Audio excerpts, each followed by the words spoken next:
ఈ యొక్క సాతాను ఏం చేస్తాడంటే ఏదో ఒక రకంలో నిన్ను మోసం చేస్తాడు, ఏదో ఒక రకంలో మనల్ని మోసం చేయడానికి చూస్తాడు. కొంతమందికి అందం మీద కాకపోతే కొంతమందికి డబ్బు మీద ఆశ ఉంటుంది, కొంతమందికి డబ్బు మీద కాకపోతే కొంతమందికి బంగారం మీద ఉంటుంది, కొంతమందికి బంగారం మీద కాకపోతే కొంతమందికి గొప్పగా ఉండాలనుకుంటుంది, కొంతమంది ఇలా రకరకాలుగా దేవుడికి నచ్చని ఎన్నో విధాలమైనటువంటి నేరాలలో ఒక నేరంలో విరికించాలని, ఒక నేరంలో పడేయాలని, ఎలాగైనా నీకు నింద తేవాలని సాతాను తిరుగుతూ ఉన్నాడట జనంలో.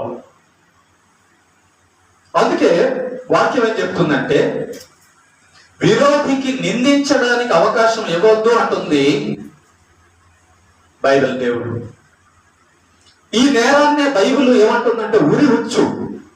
సాతాను మనల్ని ఏ నేరంలో అయితే పడవైపోతున్నాడో, మనకి ఏ నిందలైతే తేబోతున్నాడో ఆ నేరాన్ని, సాతాను మన చేత చేపించేటటువంటి నేరాన్ని బైబిల్ ఉచ్చు, ఉరి అంటుంది. అంటే సాతాను ఉచ్చులు వేస్తున్నాడా? ఎక్కడ కనబడుతుంది ఆ ఉచ్చులు? మనకి ఉచ్చులు ఎక్కడ కనబడుతున్నాయి? అసలు సాతాను మీకు కనబడుతున్నాడా? మరి సాతానే కనబడకపోతే వాడు వేసిన ఉచ్చులు ఎలా కనబడతాయి? నీకు ఒక చిన్న ఉదాహరణ చెప్తాను, బాగా అర్థమవుతుంది. చేపలు పట్టేవాళ్ళు గాలం తీసుకెళ్ళి ఆ గాలానికి ఒక ముళ్ళు ఉంటుందా? చేపలు పట్టేటప్పుడు ఆ ముళ్ళుగానే వేసేస్తారా? ఆ ముళ్ళు కనబడకుండా లోపలికి ఎర్రను దూరుస్తారా? ఏమా ఎర్రను దూరుస్తారు అంటే ముళ్ళుని దాచేస్తారు అన్నమాట. ఎర్రని ఆ ముళ్ళు పైకి ఎక్కించి ఆ ముళ్ళు కనబడకుండా దాచేసి ఏం మాత్రమే కనబడుతుంటది? ఎర్ర మాత్రమే కనబడుతుంది. ఎర్ర మాత్రమే కనబడుతుంది కదా. ఆ ఎర్ర మాత్రమే కనబడుతుంది. లోపల ఉన్న ముళ్ళు కనబడకుండా చేసి చేపను పట్టాలన్నది వేటగాడి యొక్క ఉద్దేశం. ముళ్ళును చూస్తే చేప రాదు, ముళ్ళు చూస్తే అమ్మో ఆ ముళ్ళు నాకు గుచ్చుకుంటుందని వాడు చేప రాదు. అలాగే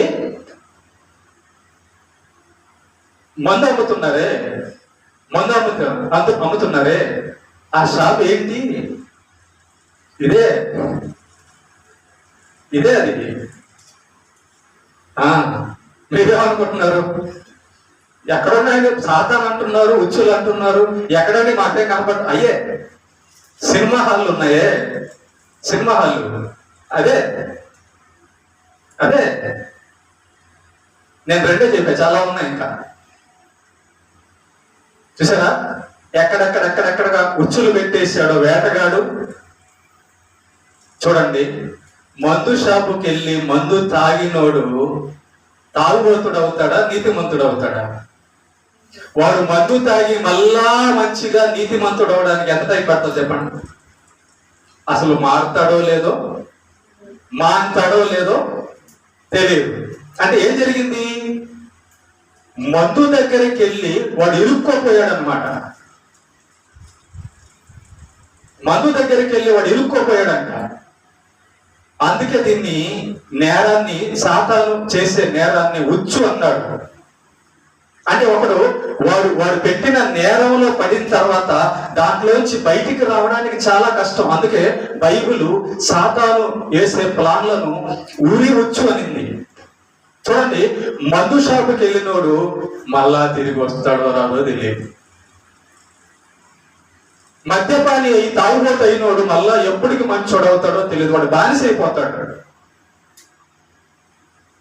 దొంగతనానికి అలవాటు పడినోడు వాడు ఎప్పుడు మళ్ళా మంచోడవుతాడు, దాంట్లో బానిస అయిపోతాడు, ఇరుక్కోబోతాడు.